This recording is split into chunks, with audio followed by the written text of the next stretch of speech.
I don't know what crack they sprinkled in the app. Like, I don't know, was it ketamine? What drug did you put in there?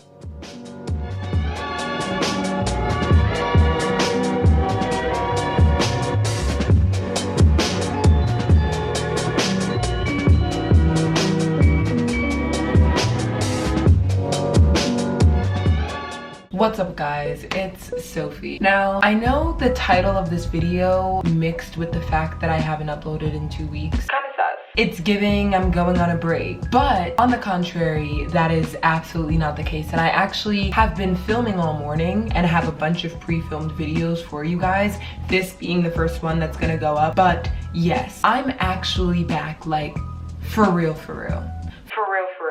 Like, I've said that so many times, but I kind of needed to make this video to talk out everything that I've been thinking, like, over the past couple months about YouTube and social media in general. I've always wanted to make a video talking about this topic for the longest time, but I could never really articulate my words. I know what you're probably thinking. Don't, like, all of your jobs or all the things that you do revolve around having social media and keeping up a platform? Yes. And I honestly think that that is the reason why I've come to this conclusion. And that's not to say that, like, me being on social media, like me being on YouTube or my Instagram that I use very frequently, it's not to say that those things don't make me happy, but I feel like there are cons to everything. And I think me becoming more aware about these things, developing a healthy relationship between myself and social media, have made being on social media a lot easier for me, and the reason why I feel comfortable making YouTube videos again and, like, making content again and being present on social media. Because for a long ass time, social media was, like, probably the #1 reason why I was so anxious and depressed and insecure and sad all the time. But we're unlearning that. Hopefully this can resonate with those of you that have social media or use social media. Even if you're not a YouTuber or, like, a content creator, like, if you have social media, I feel like aspects of social media can affect you regardless.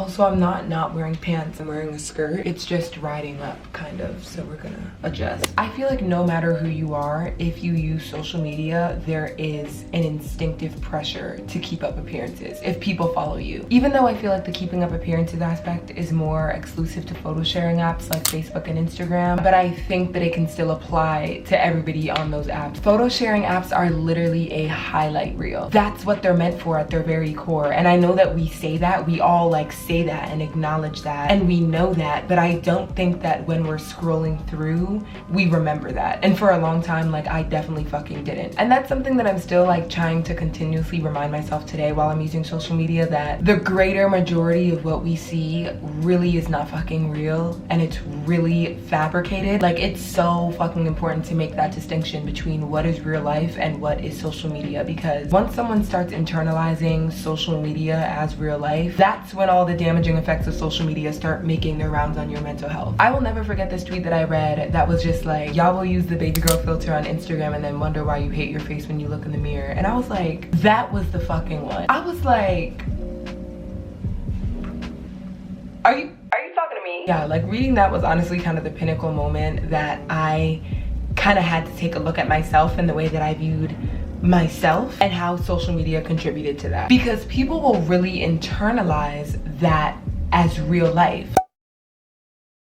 And it was so unrealistic. Like, it took me so fucking long to come to the realization that so much of social media is fabricated, and basically all of social media is fabricated. And it's something that I'm still continuously having to unlearn and check myself on and make sure that I make that distinction between what is real and what is not, because bitch, a lot of it is not. So once I kind of started coming to these realizations, and I was like, you know what I need to do? Like, take social media breaks. Like, I want to be one of those people that just, like, deactivates my account. I don't use it, I don't go on it, like, I just take full ass social media breaks. But what would always fucking stop me? FOMO, bitch. I think FOMO is a huge part of the reason why people who don't even use social media as their job will still find themselves on it continuously, even if they are aware that it doesn't have the best effect on their mental health. FOMO is such a strong and compelling feeling because nobody wants to be left out and everybody wants to feel included. And I think being on social media is being part of various different communities of millions of people, whether they're your actual friends in real life or internet internet friends, or you're just interacting with people over a shared interest, like that shit just makes you feel included. Like I've grappled with the idea of wanting to deactivate my accounts for like the longest time, but number one, I need to make money and I use social media to do that. And then number two, I just feel so out of the loop when I miss shit. And that doesn't even really mean celebrity culture, because honestly, that's not really something that I've ever really cared about, but I subconsciously feel like I should because it's trending. But honestly, really just any news. Since my work is on social media, maybe even like potential opportunities. In all honesty, I'm kept in the loop through Twitter. I don't learn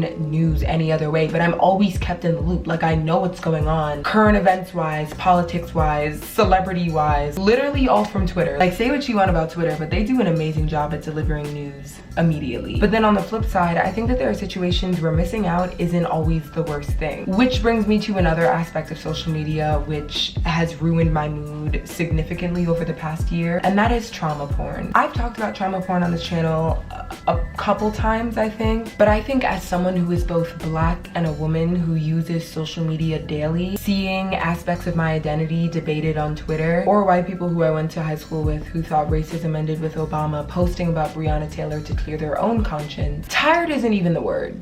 So it's moments like that when I want to deactivate social media the most, that and when I'm like comparing myself to other people, but we'll get to that. But trauma porn is like the most unnecessary part of social media there is. And what sucks is that people, especially people who are not in the communities that are being traumatized, have no problem posting it because they're already so desensitized from all the fucking trauma porn. But I think last summer especially, communities of color have made it very clear to white people that posting videos or photos of our own people getting killed does nothing of productivity. It does nothing of awareness because we already know that it's happening. Like seeing a Black man get brutally beaten by the police when I wake up and open Twitter is just not how I want to start my day. And that's not to say that I don't think we should talk about social issues and brutality and racism on social media, because we should. Talking about race is like 50% of my platform because it does spread awareness and it is convenient because you can reach a larger amount of people on here. However, trauma porn definitely takes it a step further to the point where the awareness just feels degrading and the placement of videos and pictures just seem to be there to enact a reaction. And I do not doubt for a second that Black people who aren't using social media and therefore don't have to see other Black people getting murdered by the police are happier human beings in that regard. Like honestly, some of the most peaceful moments of summer 2020 for me was when I didn't have Instagram or Twitter downloaded on my phone. That is definitely one part of social media that I could do without and would be much happier if I never had to see again. But because you are in social media and you can curate your experience but you can't necessarily control it, that's not really an option. I mean, unless you follow nobody. I think the biggest part about being a social media user for me and hundreds and millions of others really just comes down to comparison, which I think goes hand in hand with keeping up appearances almost, I guess. Because I guess if social media wasn't really a highlight reel, we wouldn't have much to compare ourselves to. I've been comparing myself to appearances that I can't even fucking keep up with. And I'm glad that I'm able to talk about this because it's something that I've become increasingly more aware about from like the past 8 months to a year, to the point where now I'm extremely aware that the way I perceive myself needs to be over here and the way I perceive people on social media needs to be like all the way over here, like out of frame. I've been on social media since I got my first iPod Touch, and that was when I was 10 years old. Holy shit. Oh my goodness. Oh my goodness. I'm turning 20. I don't remember the exact moment when I began to compare my appearance to other people's, but I got an iPod Touch when I was 10 and I downloaded social media almost immediately. And the rest of my mental health issues after that have been history. So I've spent 9 years and some change internalizing everything that I've seen on social media as reality. And I think when you start using it as a child, it's like almost impossible to make that distinction. And before I knew it, I basically like just used social media as a tool to compare myself and what I look like to everybody else. And then soon that habit started happening both on and off social media. Like I'd mastered the art of finding things in other people that I couldn't find in myself. That's so fucking sad. I didn't mean for it to get this deep. And I honestly became aware of that issue like last year, but at that point I wasn't paying attention to it, and I definitely wasn't trying to unlearn it. I was like, well, this is just it. I'm just going to keep up with appearances as much as I fucking can until something changes. Like, instead of unlearning it, I try to compete with other people, which is even unhealthier. And if I'm being completely honest, I'm still unlearning that tendency to try to compete with other people, because it's so unproductive and it's so unhealthy and it does nothing to help you. If anything, it hinders you, because I would be focused on what other people are doing while they're working on themselves, while I could be working on myself, but I wasn't. And I spent so much time focusing on what I didn't look like and what I don't have, rather than what I do look like and all the shit that I do have. And I think almost all of that can be contributed to social media, honestly, because I didn't know. Downloading Instagram for the first time at 10 years old, and I'm 19 years old now, like, I didn't know how to make that distinction. And I started YouTube at 14 years old, so like, I was already trying to grow a platform and do all these things at a very young age, now that I'm thinking about it. Damn, I was really a little ass child, and a little insecure ass child. I do think that if I had more time to live years into my adolescence without social media, I don't think that I wouldn't be dealing with comparison, because every single human being deals with comparison. But I don't think that it would have gotten as bad as it did. Like, I don't think I would have internalized such hateful things about myself or such unhealthy comparison habits with other people. Like, I wouldn't have, it just like got so fucking bad, and I don't think that it would have if I just gone longer into my life without being introduced to social media. Like, I just remember I would spend hours just like going through the explore page, or just like on, bitch, oh my gosh, don't even get me started with Tumblr. Like, I was a Tumblr kid too, and there were just millions of people that I could look at online and compare myself to, and there just were not enough people to do that with in my regular life, like school or extracurriculars. And that is why my children will not be seeing social media until they are 16. Like, social media is such an amazing tool, and there are so many connections to be made and opportunities to be granted, but I genuinely think that a lot of the detrimental shit that comes with social media start their effects early, and children just cannot make those distinctions on their own. I think the last thing that would immediately change in my life if I did not have social media is just my overall productivity level and my time management skills. As somebody who uses social media in general, like, not even if it's work related, I feel like social media just hinders my productivity every single day. It does make it harder when part of my job may literally consist on going onto Instagram and finding models, and then I get a notification, and then before I know it, I'm booking my next nail appointment and hashtag NYC nail tech, and then somebody sends me a TikTok and now I'm on fucking TikTok. It has been one of the biggest distractions in my life, and I know everybody watching this can relate. Like, that app has taken hours out of my day on a few occasions, which is why now I don't allow myself to use TikTok until I'm done with everything that I need to do that day. I don't know what crack they sprinkled in the app. Like, I don't know, was it ketamine?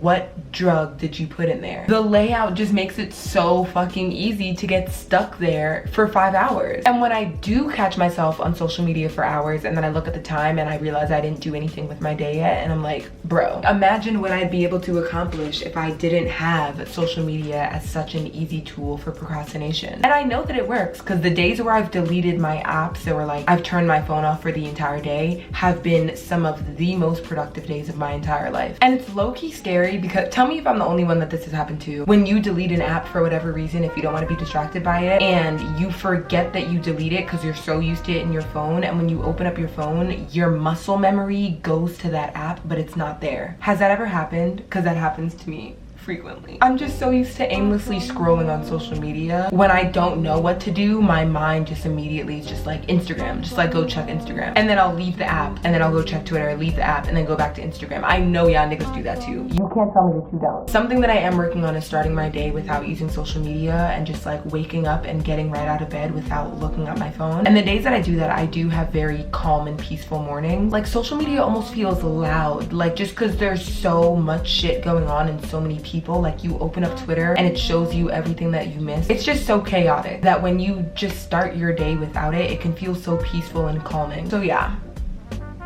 those are my thoughts. What was the point of this video? Hopefully this resonated with somebody. Hopefully you related at all. I know y'all did, because we talked about the most generic topics like comparison and procrastination. come on. My battery's gonna die as it always is, and that like lets me know that I have to shut up and stop talking because it has been an hour. With all of that being said, I'm still going to use social media. Though I do have a love-hate relationship with it, I think I've become a lot more aware of my presence on social media and the way that social media has affected my mental health, and have begun developing a relationship with social media that is a lot healthier and just doesn't affect me in the ways that it used to. Because yes, social media may be part of my job, but it is not my life. And I feel like social media is a lot of people's livelihoods, and I really don't want that for me. Because overall, I do think that people without social media are happier. Not that they are happy, period, but they are happier without the damaging effects of social media. I think nobody needs social media, so without it, it's not harming you. And then obviously I have to make this disclaimer, because it's social media, that doesn't mean every single person without social media is a happy human being. Some people might be better off with social media. I know that it's circumstantial, but overall, I feel like more people may benefit from not having it or taking breaks from it than not. Honestly, one of the biggest ways that I've been able to start developing a healthier relationship with social media is realizing that it's really not a serious place at all, and to not take it so seriously. Because like I said, a lot of people treat it like their livelihoods when it's just a fucking app. Like, it's just an app. An example of something that I did, I used to literally have a planning app for my photos where like I planned out how they would look on my feed. I deleted that like 6 months ago because I was like, why the fuck do I care so much about what the layout of my feed looks like? That's just one example out of many like ways that I've been able to take social media less seriously, because it's not that fucking serious. I also turned off the likes for other people on my page as well, and honestly, that has done wonders for me. My subconscious would pick up likes and comments and views and all of those things when I would scroll through. Since I've turned off the likes on other people's photos, it has been glorious. Those are just tips for people that related to anything that I've said. If you have never had an unhealthy experience on social media, let us know how. Like, how have you made your experience healthy and happy and carefree and amazing? Let us know down below. I would love to hear what you have to say, because as great as a place as social media can be, it can also be pretty fucking damaging. So I'm gonna go because my camera is gonna die. So I love you guys. Thank you for watching. Give this video a thumbs up if you liked it, and comment down below. I hope you're having an amazing day whenever you're watching this, and I will see you all next week with another new video. Bye. Woof.